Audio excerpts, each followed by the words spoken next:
বিসমিল্লাহির রহমানির রহিম। সম্মানিত দর্শক শ্রোতা, আসসালামু আলাইকুম।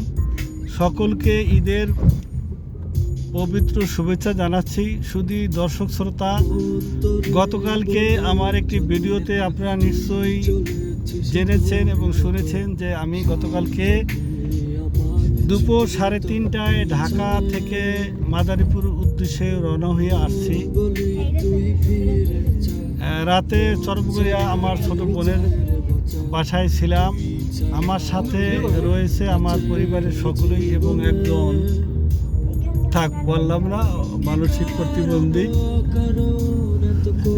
তো এখন যাচ্ছি গ্রামের বাড়ি চণ্ডীবর্দী মিঠাপুর, যেখানে আমার জন্ম, যেখানে আমার শিশুকাল, কিশোর, কৈশোর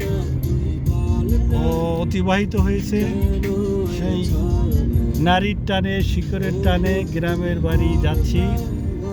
গ্রামের বাড়িটা মিঠাপুর বাজার, চণ্ডীবর্দী মিঠাপুর বাজার সংলগ্ন খান মঞ্জিল, যেখানে আমার দাদা দাদি, আমার বাবা মা চিরনিদ্রায় শায়িত আছেন।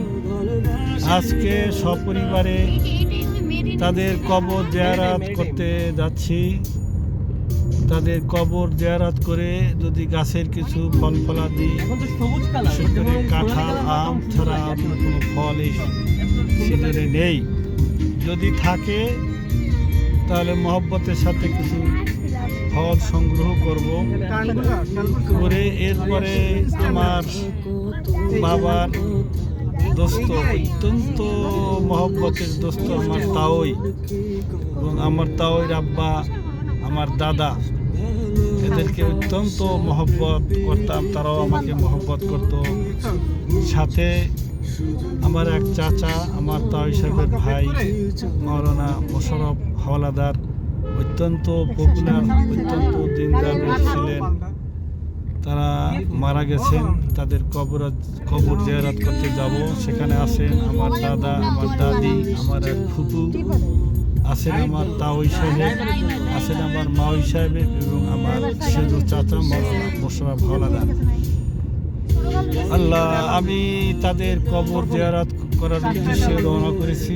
আমাদের বাড়িতে আমার দাদা দাদির কবর জিয়ারত করে গাছের কাঁঠাল বা ফল সংগ্রহ করে আবার গাড়ি নিয়ে চলে যাব আমার তাওই বাড়ি।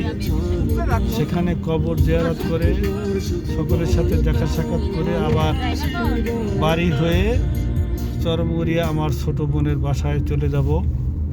ছোট বোনের বাসায় দুপুরে খাওয়া দাওয়া করব। খাওয়া দাওয়া করে বিশ্রাম নিয়ে আশা করি বিকাল 3টা থেকে 5টার মধ্যে চলে যাব ফরিদপুর শ্বশুরালয়ের উদ্দেশ্যে।